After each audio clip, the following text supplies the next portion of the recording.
The following podcast contains spoilers for The Kid, the 1921 one with Charles Chaplin, not the one with Bruce Willis. You have been warned!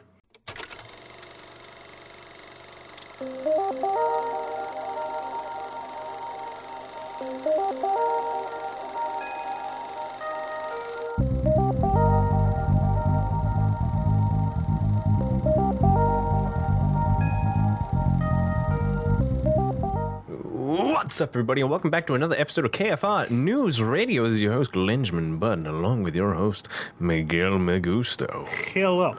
Chaim. How are you?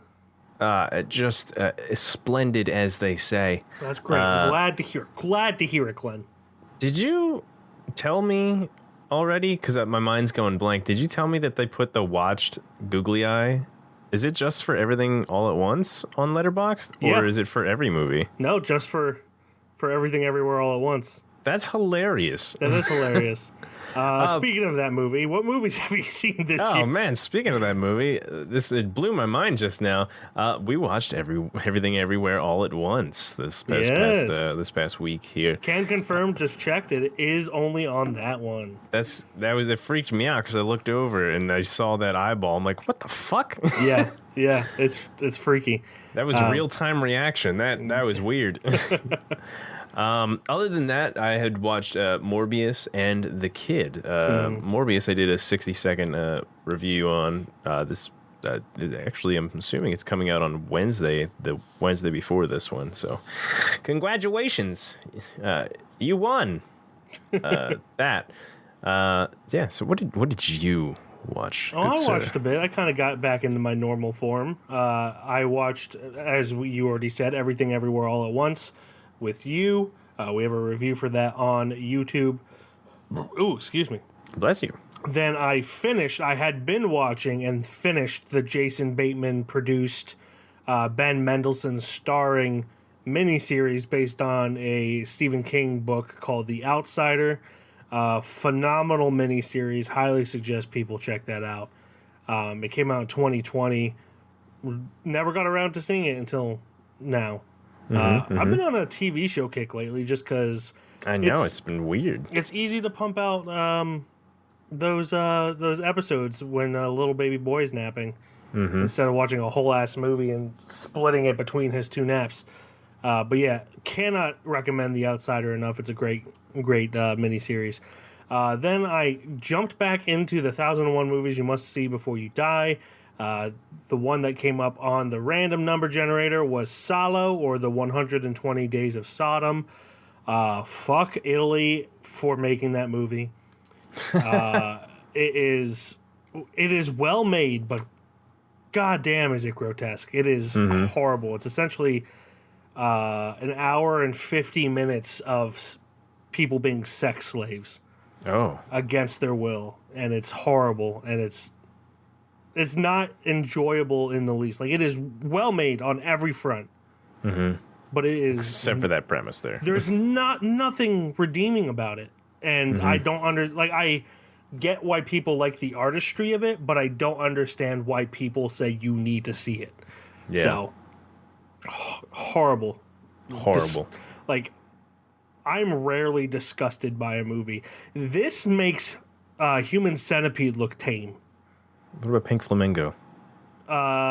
Pink Flamingo is still worse because things aren't simulated in that.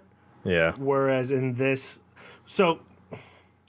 yes, this is more cringe per minute, but the cringes in Pink Flamingo are worse.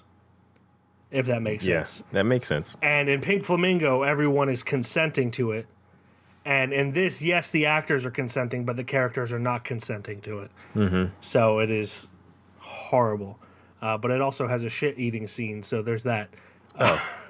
Although it's actors, so it wasn't real shit. Yeah. At least I don't think so. I hope not. So then, Pink Flamingo and this. Oh. Yeah. So then, to lighten my mood a little bit, I rewatched the 1997 Italian film Life is Beautiful to remind me that not all of Italy is terrible. Life is Beautiful with Roberto Benigni, I believe his name is. It won a few Oscars back in the day. Yeah, Roberto Benigni. It's essentially a Holocaust film where the dad of a son is just trying to make sure his son doesn't realize the horrible things that are going on. So yeah, much different than Sallow or the 120 Days of Sodom, which also takes place during World War II. Very sad film. Yeah, very sad, but like it has hope Significantly to it. better, yeah. Whereas the opposite happens in Sallow. Yeah. Glenn, don't watch it. I rarely tell you to not watch a movie. I don't think I will. Yeah, don't watch it. Oh my God. Then I saw a movie at the Colonial Theater in Phoenixville, You Won't Be Alone, which is a folk. Oh, thank God. Yeah, a folk. Well, I was alone while watching it, though. That's the thing. I might be doing a review of this, so I don't want to give too much away, but it's like a folk horror movie that's kind of done in the style of a Terrence Malick film with like a wandering camera and everything. Other than that, I won't say anything because I may do a review for it. Haven't decided yet. I started to record one, and then my son woke up and started screaming. So I was like, well, I guess this isn't happening now. There goes the review. And then after that, I went to a different theater that same night and saw Morbius because I needed to get out of the house, just to see Morbius. I'm not going to do a review on that. I was going to, and then I found out you're doing a 60-second review. We do not need two separate reviews for that movie on our channel. I thought it was sloppy as a sloppy mud pie. Yeah, it was cookie cutter, super cookie cutter, very not good. Did you? I put this in the review, but I don't mind saying again. Did you see that? Like they had a whole fucking argument in the movie about the chick being a doctor, and then in the IMDb credits they didn't give her the doctor part. I didn't see that, but I'm not surprised. That's like, how fucking redundant is that? Yeah. And the worst part is that it's like 90% CGI, and it's not even good CGI. Yeah, it's like, it's why bad. did they keep going to the face, the little vampire face? It's horrible. Normal conversation. He's like, and just straight CGI vampire face for no reason. Yeah, for sure. When they're just like breathing, they're like But yeah, horrible film. Check out Glenn's review when you watch that. But I'm going to move on from that part of my life. Then I rewatched Interesting Ball, which I incorrectly called Red Ball on our Everything Everywhere All at Once review. It is a short film directed by the Daniels, who did Everything Everywhere All at Once and Swiss Army Man. I was talking to my friends about how great Everything Everywhere All at Once is, or not great. You have to check out the review to see what I think about it. It might be horrible. Terrible. And none of them had seen anything except for one of them saw Swiss Army Man, but none of them had seen Interesting Ball. So I made them all sit down for 12 minutes and watch it, and they loved it. Understandably. Because it is a great, great short film. But yes, so there's that. Then I watched The Kid, which we're going to get to in a minute. Then for the 1001 Movies You Must See Before You Die, I rewatched Frankenstein. You'll hear some of my thoughts on that in the May edition. I'm ahead of schedule because I got a lot to watch and a lot to write and edit about. Might as well. I try to stay a month ahead. That's going to be in the May edition of the series. And then I watched the new Judd Apatow movie on Netflix called The Bubble because I wanted to hate watch it, and hate watch it I did. I'm thinking about doing a review on that. On our YouTube channel, so check that out. I may or may not. I haven't decided yet, but I might. I might. We'll see. Yeah, I was watching the Hot Ones Leslie Mann episode while eating lunch and saw she was promoting that. I was like, probably won't watch it. I don't have a problem with any single person in the movie. Even Judd Apatow and Leslie Mann's daughter, who was in it, Iris. She's by far the worst part, and that's mostly because of nepotism. But like, I don't blame her for it. I blame her dad more than I blame her, and I don't even hate Judd Apatow. I just don't like his movies. But everyone else had fun with it, I guess. I just think making movies about the pandemic is stupid because we all lived through it, and we don't need to see other people living through it. That's my personal opinion. But before we get into The Kid, I just wanted to bring up Bruce Willis, who many have heard by now is stepping away from acting because he has been diagnosed with aphasia, which affects his cognitive abilities, I believe, with like memorizing lines and everything. And, you know, a lot of people were saying his work has gone downhill in the past 5 years. That definitely would explain it. It would explain it, especially when you see how much he's done in the last 5 years, and they're Yeah. all like direct to video. Obvious he was just trying to make as much money as he could before he retired. Yeah. But yeah, he will obviously be missed. Even Kevin Smith, who had a public feud with him, was you know, wishing him well. So that just goes to show you just how well liked he was. Even the people who didn't like him kind of like him. Yep. Because the dude, regardless of how you feel about him, he was a legend there for a long little bit there. Absolutely. Today, his Die Hard movie is still argued whether or not it's a Christmas film. I will argue it is a Christmas movie if everyone else also acknowledges that all the random movies I mention are also Christmas movies, like The Hunt. Which it is. It is a Christmas movie, yeah. So as long as people agree with me on that, I have no problem with them considering Die Hard a Christmas movie. But yeah, Bruce Willis, his presence in action films will be missed, especially good ones. Maybe not so much the straight-to-video ones that he's been making in order to pad his retirement a little bit. But yeah, it's another great loss to the cinema industry. Movie industry stuff. I even heard, not to take away from the last story, but I even heard Jim Carrey's thinking about retiring after Sonic. Yeah, I think that's more of him just being fed up with Hollywood. Yeah, which definitely okay with. He had a good long run there, and you know, it'd be really cool to see him do like indie films. He should, because it definitely gets away from Hollywood a lot more for sure. Yeah, it seems like his energy is more with that, but like, I also feel like, can you fucking imagine him in a Daniels movie? Oh my goodness! Oh my god! Yeah, make it happen. I know Daniel Kwan and Daniel Shiner are big fans of the podcast. No, they're not, but I wish they were. But like, if they could get Jim Carrey into their next movie, that would be insane. I like Jim Carrey, but I also feel like he's kind of like he's one of those people that hates the hand that feeds him. Because I don't think he would do things for less money. Oh, 100%. But he'll talk. That was one of the arguments that I had stated to somebody when I brought up the if he did indie films. Like, he definitely wouldn't do it for less money. That's for sure. Yeah, I mean, like yes, he did. Why am I forgetting the title of it? The one with Kate Winslet, Eternal Sunshine of the Spotless Mind. That is indie-ish, but it still had big names attached to it, so it probably had a higher budget. But pretty much everything else he's been in has been like studio stuff, and I can't really think of anything other than Eternal Sunshine of the Spotless Mind that would qualify as indie. Yeah. So, yeah, I don't see him doing that. I would love him to do indie stuff, but I don't think he will. No, definitely not. But, you know, here we are. I hope he proves us wrong. Please, Jim, please. Yes, please, please, please. But anyway, that brings us to The Kid.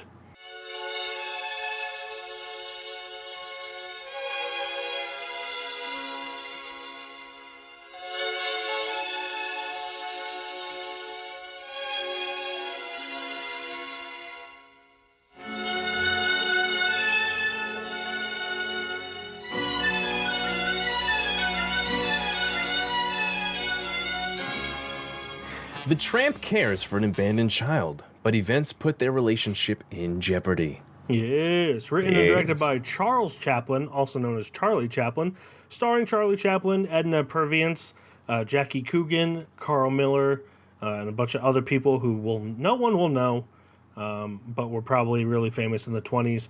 It is a silent film from 1921, only 53 minutes long. The IMDb thing says hour and 8 minutes.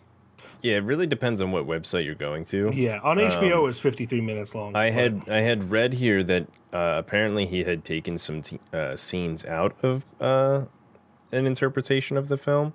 Maybe because it didn't stand with modern viewpoints, I guess, or something like that. That's so there, more than there you could could say about most filmmakers. So. there could be other renditions out there, and that's why it's all separated as far as times go. But found a little discovery while doing this that there is a couple different sites that have a couple different soundtracks to this film. Yeah. So I think HBO has the original. That's what you had said to me. Yeah, Charlie Chaplin did the music for it, for the original music, but with 1920s silent films, it's kind of weird where like the movie would be in public domain, but the music wouldn't be. So you get lots of different variations of the music. Yeah, with silent films. I had texted you because I was watching the Amazon, the Prime one first, just because that's my go-to before any of the other ones for some reason. I hate HBO. Their interface sucks. Man, I texted you. I'm like, hey, is the soundtrack like a synthy organ type? Like, because it just felt super out of place. Like, just the music they had behind it. I was like, they definitely did not have synth back in the 20s. Yeah. Well, Jesus, the 1920s, because it is the 20s now. That's it's wild. But I went to the Pluto's and it had like an old timey soundtrack again, but it wasn't like HBO's had it. Yeah. So HBO's like a full orchestra. Yeah, I guess every different platform has a different soundtrack to it. I guess also considering that most of them are all different lengths. Now those could be with commercials, so I'm not too sure. But let there be light. You're welcomed with knowledge. Congratulations. Yeah, this is one of those films that is often widely considered like one of the best comedies ever made.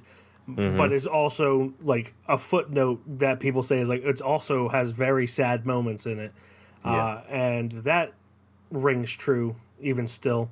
With just the subject matter of being an abandoned child, and me being a new parent. Like, how long can I milk the new parent thing for? That's what I'm wondering. At least 2 or 3 years, I'm assuming. 2 or 3 years, but like just the idea of someone abandoning a child, I was just like I didn't really cry like that, but it's still just like it super bums me out when that happens in movies. It's really ends up with a touching story of the tramp having this child that they obviously have a great relationship for. He treats him like an equal, and that is shown very clearly with like him giving him the same portions, even though he's like half the size or like a third of the size. He will count the pancakes that he has to make sure that they have an equal amount. And it's such a beautiful visual storytelling with that fact that it makes the fact that like someone comes in and tries to disrupt that much more heartbreaking.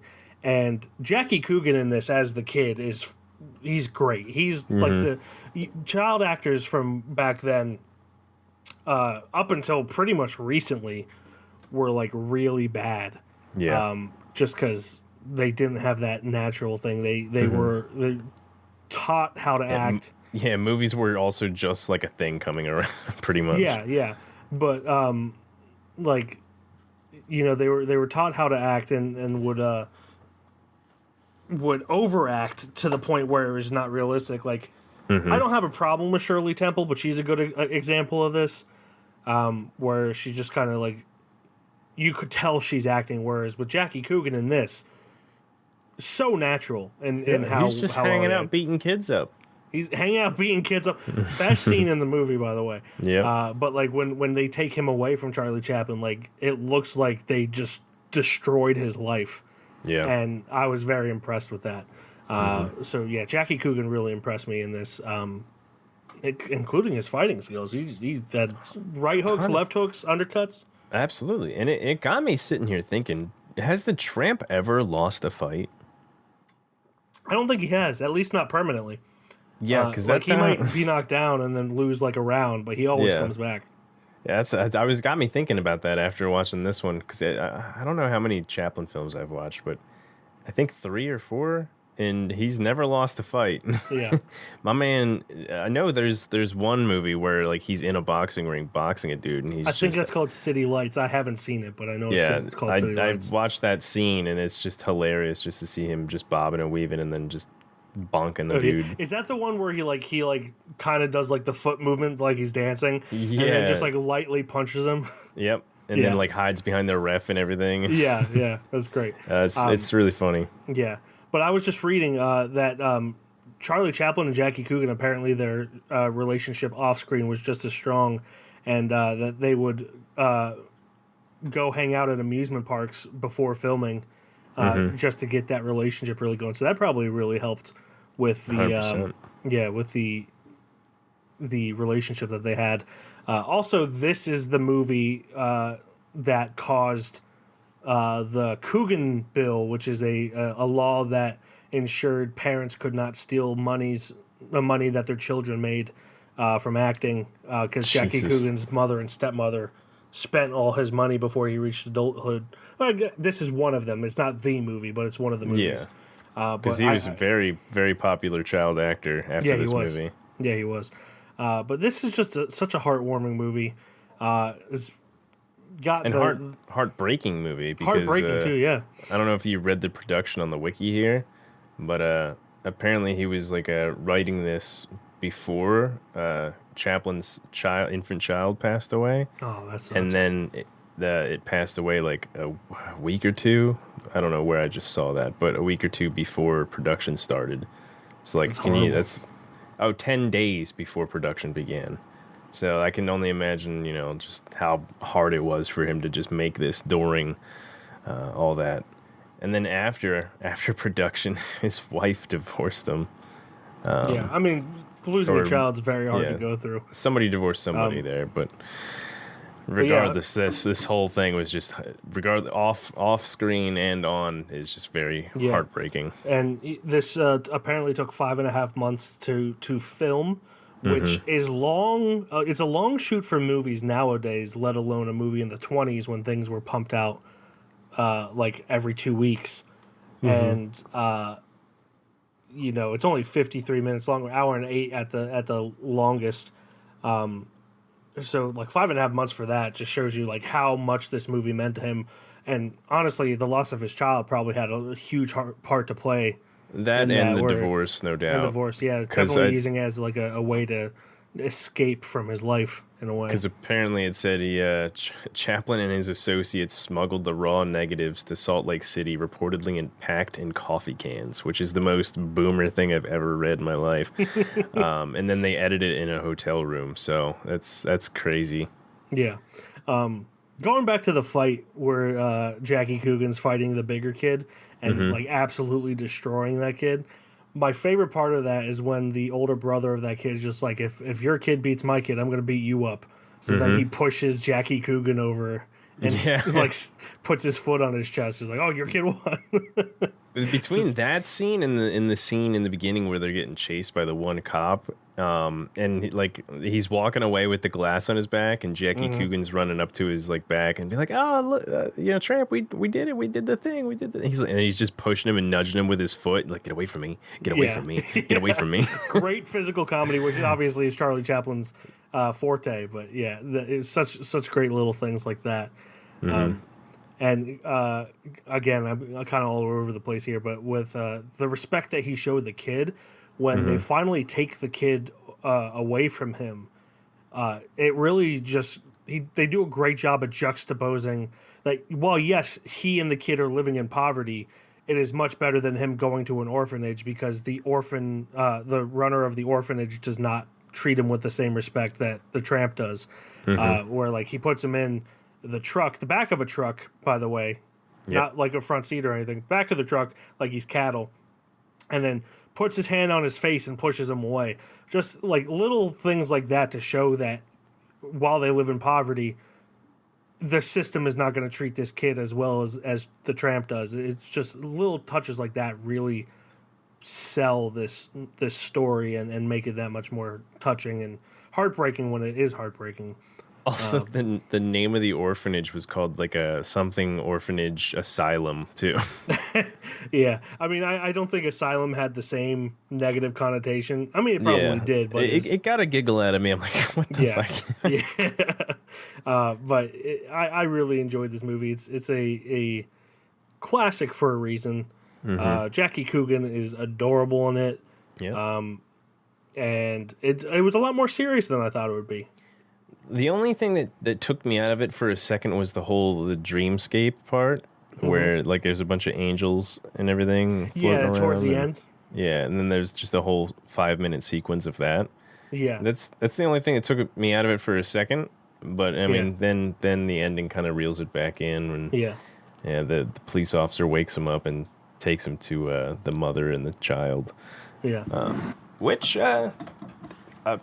assuming it's not a dream anymore, right? You know that the mother wants him to be there because he raised her child for him. Yeah, and did so well too. Genders, what are they? There's many of them, but yeah, I mean, I agree with the angel dream sequence and everything. However, the angel dream sequence gave me a lot of really good laughs. Yeah. It is just kind of out of place. I would agree with that. Like, I like the sequence, but it is out of place for the movie. And then the last thing I will say, and I don't know if this was intentional. It might not have been because of the time, but it also might have been because of Charlie Chaplin. But the house number that they live in is number 69. Oh. Do you think that was on purpose? I hope it was. Yeah. I looked it up because I was like, surely that couldn't have been slang back then, but that slang started in France in the 70s. So and here we are now. Look at this. Here we are. So it is possible that Charlie Chaplin knew that was slang because he lived in England, which is much closer to France than the United States is. And he could have been like 69 and put it on the house. Got him. This is going to get past the censors too because those people don't know. Those goofballs don't know anything. They don't know anything. Yeah. I just thought that was funny, the immature version of me. But yeah, I really enjoyed this movie. I don't think I have too much else to say about it. Yeah, me neither. So that does it for our review of The Kid. That brings us to the judgment of The Kid. As always, it needs to be a unanimous decision whether or not it goes on the little KFR shelf and becomes a little shelf boy with the likes of Apostle and Handmaiden. Glenn, pick a number between 1 and 20. 2. You go first then. All right. Did we put Modern Times on the shelf? We had to have. If we didn't, I'm mad at ourselves. I imagine that we would have. I really enjoyed this movie, and I've been fighting on a rating to either put a 3.5 or a 4. I think the angel sequence is the only thing fighting me for the 4, but I think the whole movie as a whole deserves the 4. Now, regardless of that fact, does it belong on the shelf? I would say that it probably does, right? Because it's just a good old fun time. Jackie's great, Chaplin's fantastic as always, and just heart tuggery going on and just laughter and chuckles, Yeah. I would say it belongs on the shelf for me. For sure. I would agree. I rated it a 3.5 mainly because of that angel sequence, which I did like, but definitely does take you out. But yeah, it's a great movie. It's clearly my brain is not working. It's a classic for a reason. It's got great acting in it. It definitely steps away from what you normally expect from a Charlie Chaplin movie while also meeting the criteria that you normally think of a Charlie Chaplin movie. So it kind of checks all the boxes for me. Confirmed, the Modern Times is on the Keystone, the KFR shelf. But yes, I would say that The Kid also goes on the shelf. Honestly, every movie I've seen, many of which we haven't talked about on this podcast, from Charlie Chaplin, I would put on the shelf. So The Kid goes onto the KFR shelf with the likes of Apostle and Handmaiden, because we both said it does. And that's how this podcast works. If you disagree, that's fine. But yeah, great film. really enjoyable. Real short watch too, so like there's really no reason to knock it. But that does it for our discussion of The Kid. That brings us to our assignment for next week. Now, we are taking a little bit of a break. Do not know exactly when we will come back. Probably just a few weeks, maybe late April, early May will be our next episode of this podcast. But you can follow our Instagram to make sure you do not miss that episode. But my assignment for that episode when we do come back is a weird one. I am legitimately only going off of stills that I've seen from the movie. Oh, okay. And they look absolutely fucking terrifying. I regularly think of one of the stills every time I close my eyes. And so we're going to watch it and see if the movie itself is as spooky as that one shot is. We'll see. It is a horror movie, but it's called Possum, and you can find that on IMDb TV. Awesome. I believe it is also on like Plex. Apparently, it's on AMC Plus. It is Plex, Tubi. You can also rent it if you wish. It is Possum from 2018. After returning to his childhood home, a disgraced children's puppeteer is forced to confront his wicked stepfather and the secrets that have tortured his entire life. It is written and directed by Matthew Holness, starring Sean Harris, who many will know from the Mission Impossible series, alone, and he also is King Arthur in the Green Knight. It's also starring Alan Armstrong, Andy Blythe, Ryan Never, and other people, many of which I do not know, so I'm not going to mention them. But yes, that's going to be on IMDb TV, Plex, AMC Plus, and many other things. You can check that out. But yeah, we'll see if it doesn't have a great rating on IMDb. It has a decent Metacritic score. So it could be one of those like super artistic movies that most horror fans are just like, the fuck is this? What the fuck is this? The fuck is this? But it legitimately, close my eyes, I see it all the time. It's stuck with me. But yeah, that's what we're gonna watch. Police are widening their search for missing teenager Michael Browning, who disappeared on his way home from school. Happened before, I recall. Your school, wasn't it? There, lad. I had no idea. Did you find him?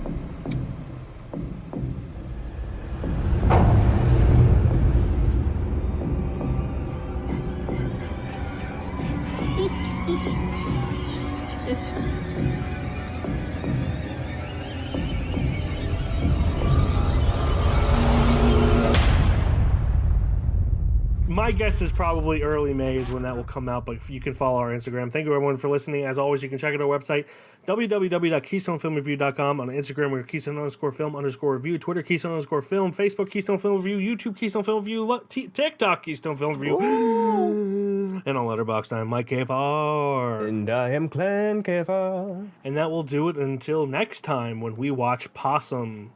And I will probably have seen Everything Everywhere All at Once at least 5 times because I hate it. Or do I? Or you have to check out our YouTube to decide. At least Kentucky Fried Cinema would know. That's for sure. They only saw Nothing Nowhere Not at All. I know. It blows my mind. How did they get away with that? Goodbye, everybody. Bye-bye.